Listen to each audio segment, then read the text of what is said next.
So for today, before we start, I just want to give you a backgrounder of when I started bentoing. So sa mga hindi nakabasa ng article ko sa Smart Parenting, I started bentoing way back 2018.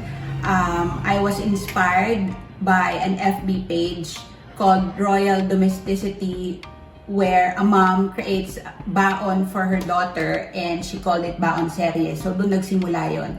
And then when I became active in Instagram, mas natuto ako magbento. There were a lot more bento ideas I learned from the experts like Bento by Kat, Nikki Bento, and Bento Mamas. So doon talaga ako nag-start.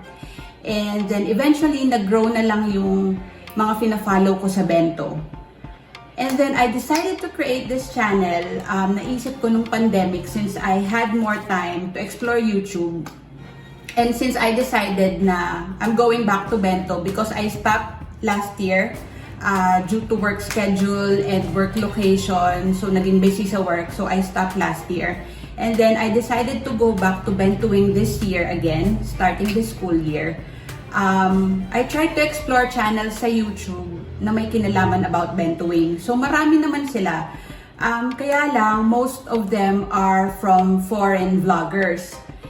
There were bentos featured in certain channels here in the Philippines, but there's no specific vlogger na may content na bentoing.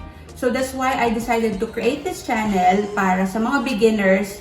I consider myself as a beginner pa rin, newbie pa din until now. So I'm not an expert. I just want to share with you the things that I learned, the things that I know, and I just want to spread the bento love to everyone. So I encourage all the moms na sinasabi nila na mahirap magbentoing. I encourage you to start small. So kaya ito, I created this channel for those beginners. Sabay-sabay tayong matuto ulit magbento. So that's it. So let's start.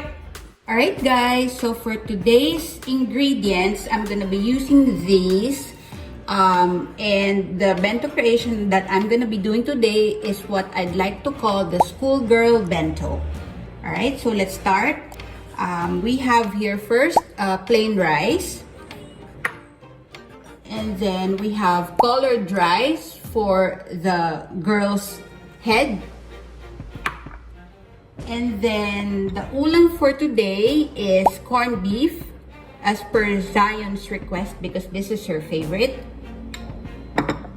And for the side, I'm giving her salted eggs with tomatoes and onions.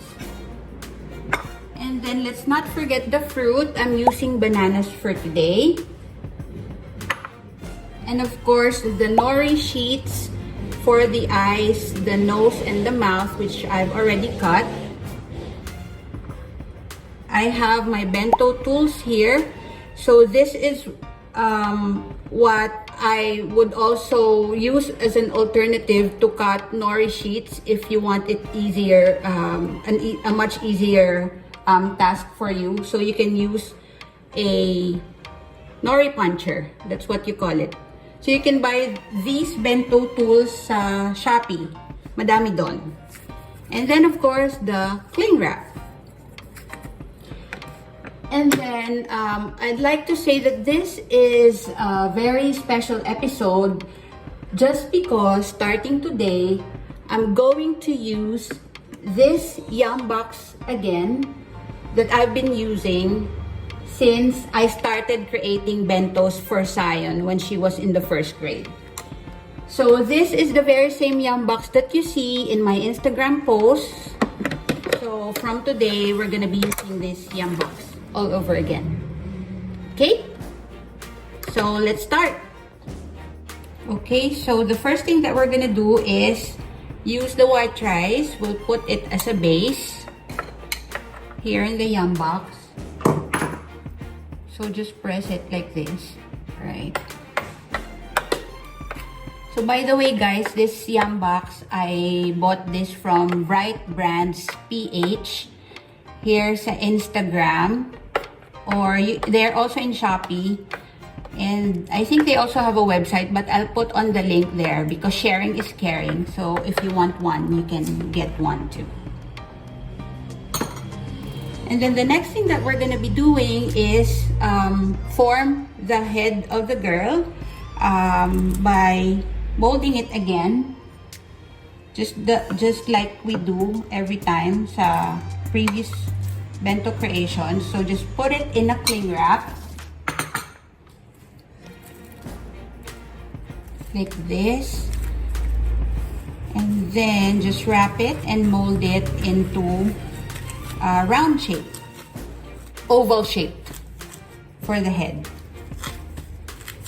Alright. So just make sure to press it against a hard surface. So in this case, here's a counter. I'm pressing it just to make sure na the rice will stick together. Hindi masyadong kita yung grains ng rice. Maging compact sila.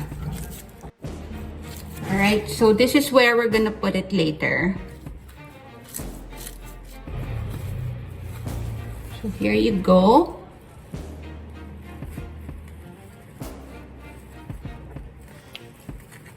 There.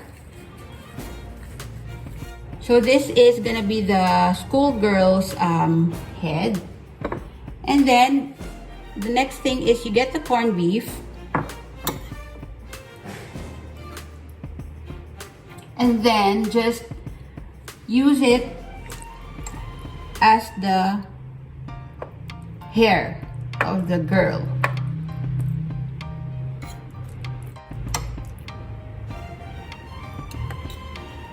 So here you go. Can you see it starting to form the image of a girl? Mukha bang girl? Or boy? Short-haired girl. Pwede.